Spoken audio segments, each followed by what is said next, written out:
in a way an inverse of this scenario. And I'll tell you how. If you look at what this music was, say, in the 19th century, and we do have sources from which we can look at, we even have descriptions of practice. We have descriptions of how performances happen. There were different things being tried out, actually. There was no real structure that was happening to the performance. That's when the whole idea of bringing these instruments together, which could be the percussion instrument, all this was being tried out.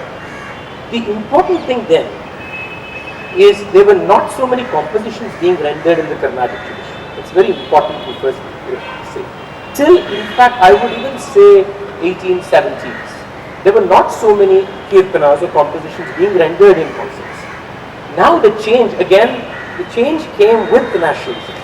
The period of time when people were looking for this antiquity, for the sense of purity, and to be very honest, for the sense of Hindu purity. I mean, that's what they were looking for. Yeah, it was Hindu nationalism. I mean, that's what we are talking about. So that had a huge influence on the Carnatic tradition, because there was a time when the Harikatha tradition, the storytelling tradition, was also very popular. And to be honest, it was far more profitable to be a Harikatha exponent than to sing Carnatic music. So you had Carnatic musicians who were students of great composers singing a so-called Carnatic concert one day, doing a Harikatha next day. And they were using compositions of especially the great composer Tyagaraja in Harikatha. Now, whether the composition had a context in the Harikatha or not, the compositions were being sung. That is how compositions of Tyagaraja became extremely popular. Now, with this spillover of the same person doing concerts and Harikatha, he started bringing those popular compositions into the concert. Now, put that in context of the time when religiosity, ritualism was also getting a hype. Now, Tyagaraja was pretty much an icon. He was the Brahmin icon of Tanjavur belt, which is where the music grew. Therefore, the icon was established. The Tyagaraja festival was trying to be established.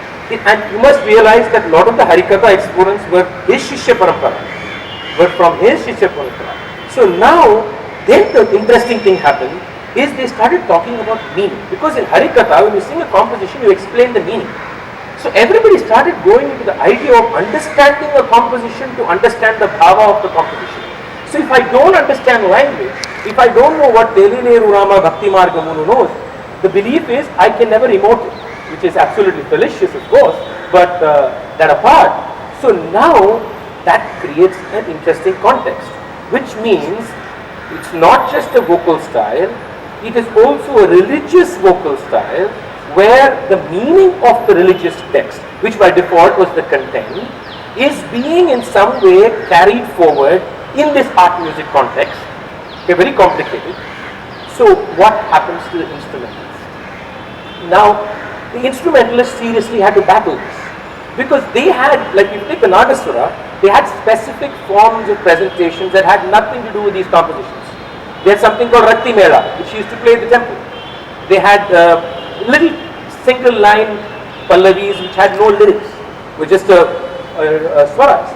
But then there was this mainstreaming of this idea of Carnatic music. It had come to the city, and the people who first took it forward to the city were the forward classes, the Brahmins, and their icon was Tyagaraja. There was this whole idea of Hindu purity.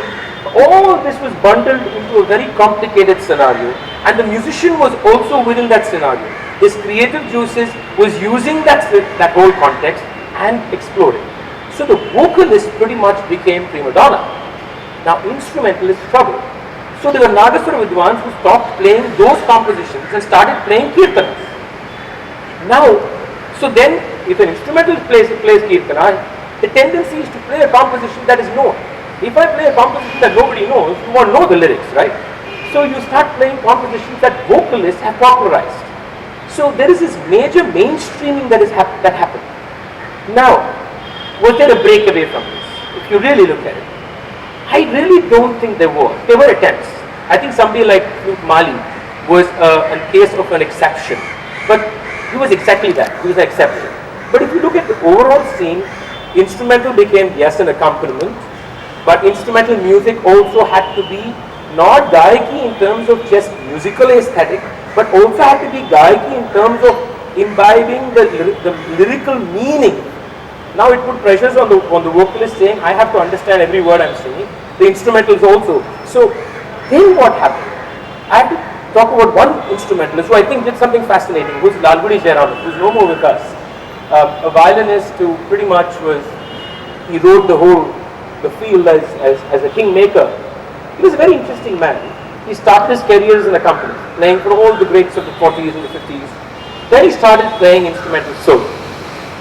Now, he did something very interesting to his music. And initially, I still have aesthetic differences with the style. But I always wondered why his whole expression of the melodic expression of the music, I felt was exaggerated. Okay? And I never could reconcile the reason for it. Then if you explore it, he did something interesting. As an instrumentalist, he started talking about the lyrical meaning of compositions. Something that many vocalists did not know, by the way. So it's very interesting. So here is an instrumentalist who knew to sing, who knew the meaning of the song, and then he realized he had to create the illusion in the mind of the listener of actually listening to the lyric. Now how does a violinist do it? He exaggerated the movements in order to give you an impression you would listen to the words. Even now a Carnatic music rasika will tell you that when he listens to Lalgudi Jayaraman, he can hear the words. What he's hearing is an illusion of lyric, and the illusion of lyric lets you into the religiosity of the lyric too. So in Carnatic music, I actually think today we are in a crisis. The crisis is there is no instrumental narrative for Carnatic music. There is a lack of an instrumental. Unlike Hindustani music, I think that is something we can conceptually learn, not aesthetically, but conceptually learn, that there is no parallel strong narrative that is not necessarily a vocalist narrative. There is no compositional forms which were there, which we have lost today, that talk about only the instrument. Now the Nagaswara is different from the flute. The flute is different from a veena. So the aesthetic construction of the craft of the instrument, of the style, gives you the possibility of multiple parallel narratives. But in Carnatic music, unlike Hindustani music, we actually have a dearth of an instrumental narrative for Carnatic music. This is the short and sweet story. Although I have to add that